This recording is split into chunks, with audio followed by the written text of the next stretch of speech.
Bill Gates, the man who wants to control the weather and reshape the way that you live. I mean, down to you not eating meat. He wants to take down forests in order to cool the climate. He wants to block out the sun. I mean, he loves this stuff right now.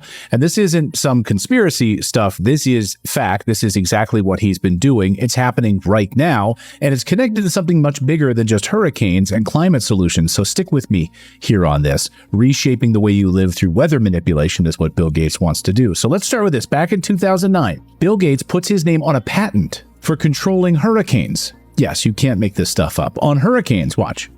When you hear the name Bill Gates, you probably think Microsoft founder, but now the billionaire may be known as the hurricane tamer. Gates is listed as one of 13 inventors on a patent filed for hurricane prevention methods. Gates and his team plan to use a fleet of ships to cool warm surface water by mixing it with colder water from greater depths.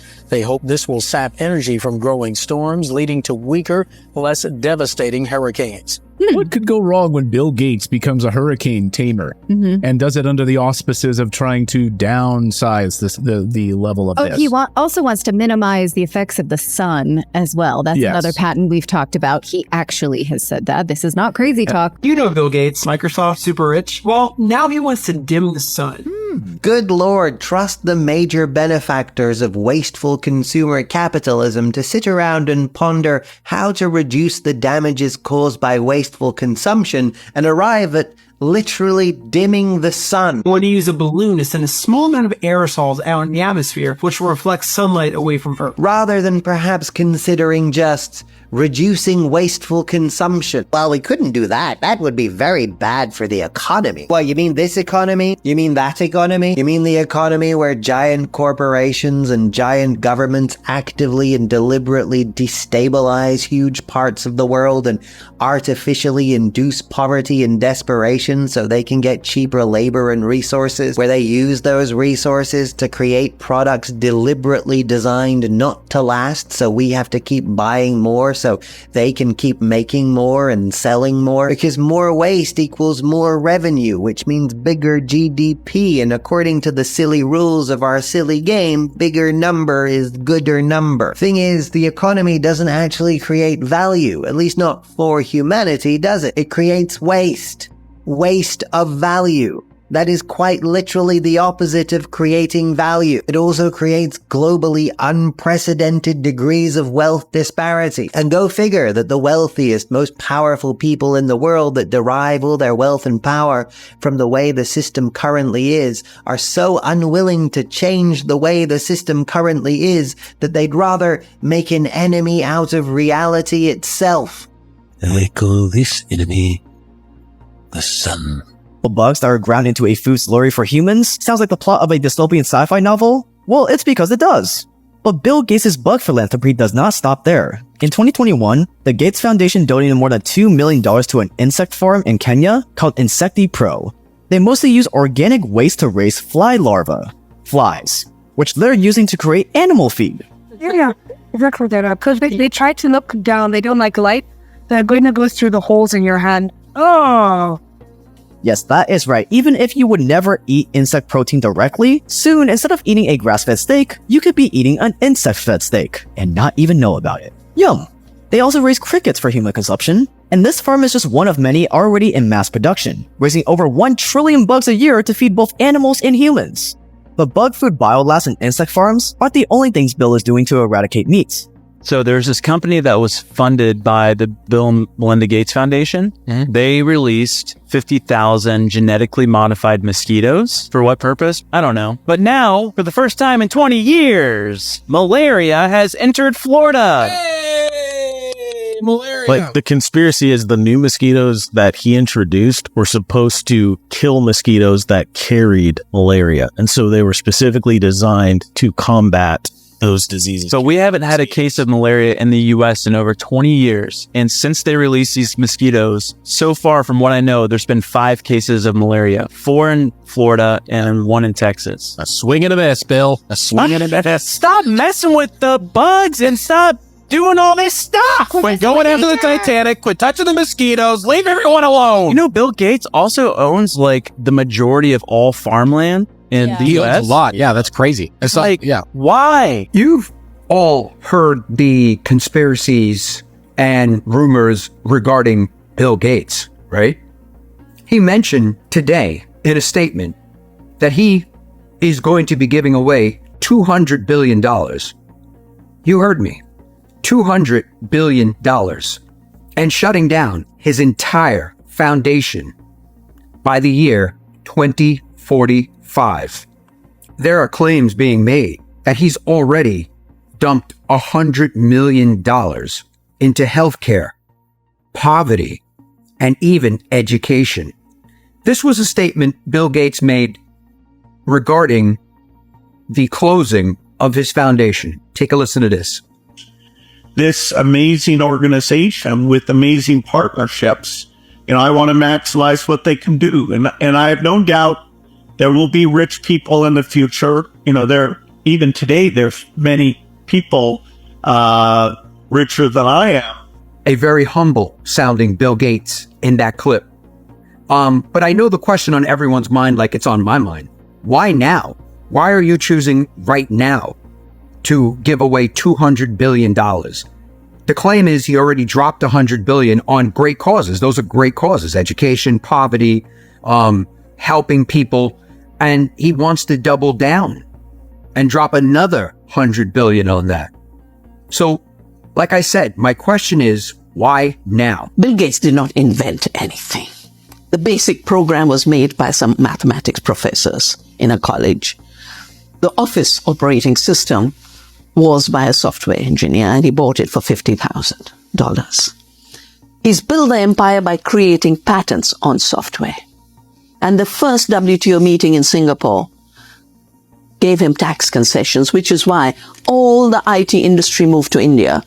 The fact that Silicon Valley became India's Silicon Valley is because they could save $40 billion annually by paying lower wages for the same work. It was an outsourcing of software, all for Bill Gates. And then he started to put some of his money into philanthropy. And everyone thinks, wow, he's such a generous man. He gives so much. But I've done an analysis in the book. Every place he gives to is his former future markets. Just recently, Bill Gates announced that he will be spending $200 billion over the next 20 years on Gates Foundation grants. So $200 billion. So the Gates Foundation is basically stepping up to become the new Big Daddy USAID for all these issues. And the Gates Foundation funds a huge amount of this censorship work. $200 billion is just a huge amount to think about. I mean, unfathomable. USAID is a $44 billion annual budget, which is a huge amount of money. But the Gates Foundation is now going to have $200 billion. Now that's over 20 years, but that's $20 billion a year. And that was just announced last month. But at least now they'll have to pay for it. Wow. Yeah, him and Elon were going at it because Elon cut a bunch of his funding with Doge, right? And in fact, one of the first things that my organization did was an analysis of the 26 NGO threat letter that was sent to Elon Musk right after he announced the acquisition of X, in between acquisition and closing. You may remember he got this mysterious threat letter that if you go through with your stated intended threats to cut the trust and safety team and to roll back content moderation, say goodbye to your advertising. We're going to work with the global advertisers, the GARM and the World Economic Forum and the National Advertisers Associations and all the big major brands to bankrupt Twitter, as it still was at the time. 12 of those 26 NGOs were funded by Bill Gates. Bill Gates met with Jeffrey Epstein many times. Despite Epstein's past, he was a convicted when he was meeting with him. But he regrets it. Look at this. It was reported that you continue to meet with him over several years, and that, in other words, a number of meetings.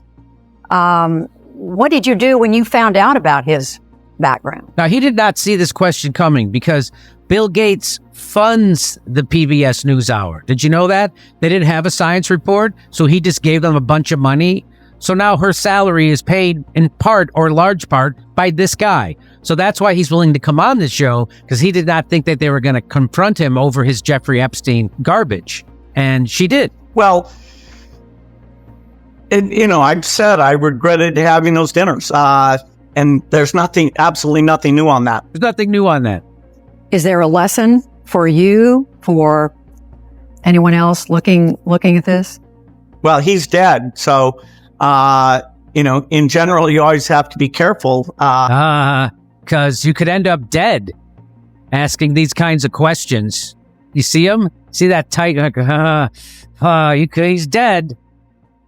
So you better be careful. I fund your show. I could get you fired. Never understood the first thing about this. That's ridiculous. I'm not doing this thing. No. Somebody's confused. Somebody's just not thinking. I mean, there's no way. You had to fight back intensely to stand your ground and make your position and your convictions expressed. But he didn't like to back down. So these fights would go on, you said. They could go on for hours. Oh, yeah. That's right. We're just screaming at each other for hours. And that is exhausting. It's exhausting, but that was Bill's style.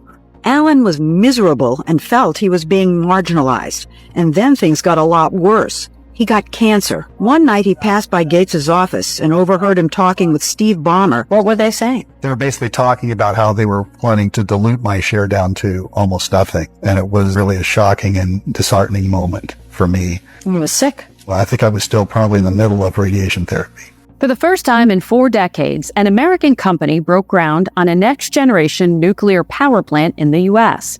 The company behind the new technology is TerraPower, and it's backed by billionaire Bill Gates.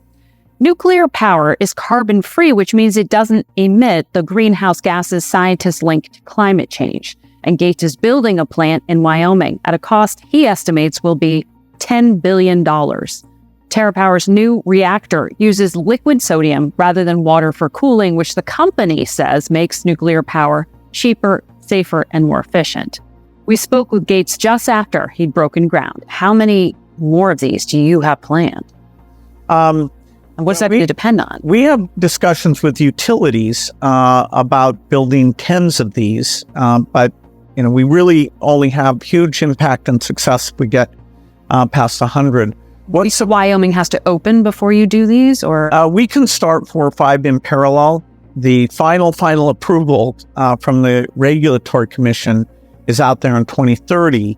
And so that then gives you the green light to turn the others on. But you can start the construction. The demand for electricity in the United States for the first time in a long time is going to go up quite a bit. It's electric cars, buses. Some people use electric heat pumps in their homes. And just in the last year, with these artificial intelligence breakthroughs, all the big AI companies are saying, okay, we need to build lots of data centers. And so if we don't have nuclear to complement the wind and sun, the country will fall behind the demand for electricity. Is there something now beyond what we understand about computers that like 20 years ago we didn't fully understand computers? Is there now another level of something? Maybe we haven't even thought of it. Maybe it's not even possible. Maybe, a whole different mechanism, a whole different software and hardware? Or is this going to be it now through the end of time? Mostly what we're working on now is the computer being a tool to help us learn or find other people with the same interests. Eventually, we may figure out how to make the computer think, but that turns out to be a very tough problem. In fact, there's been almost no progress made on it. So nobody knows when that'll happen. Some people think it'll never happen. Yeah, we don't want them to think, do we? Not really, I wouldn't think. It's a scary thought. Yeah. It's too bad there's no money in this, too, is there? It's a shame. 20 years from now, AI will have changed things enough that, just this pure capitalistic framework probably won't explain much, because as AIs, both as sort of white collar type work and as blue collar work, as the robots will get good hands and are able to do the physical things that humans do, say working in a factory or construction, or we'll achieve that, and we'll have a lot of making the goods and services, which is we've always had a shortage of doctors, of teachers, of people to work in the factories. Those shortages won't exist. And so it's a pretty profound change that will free up a lot of time. In an era where speaking truth can lead to suppression, especially on sites like YouTube, a place to share uncensored news is important. If you found this video valuable, subscribe to Anon News, our free newsletter. The link is in the description.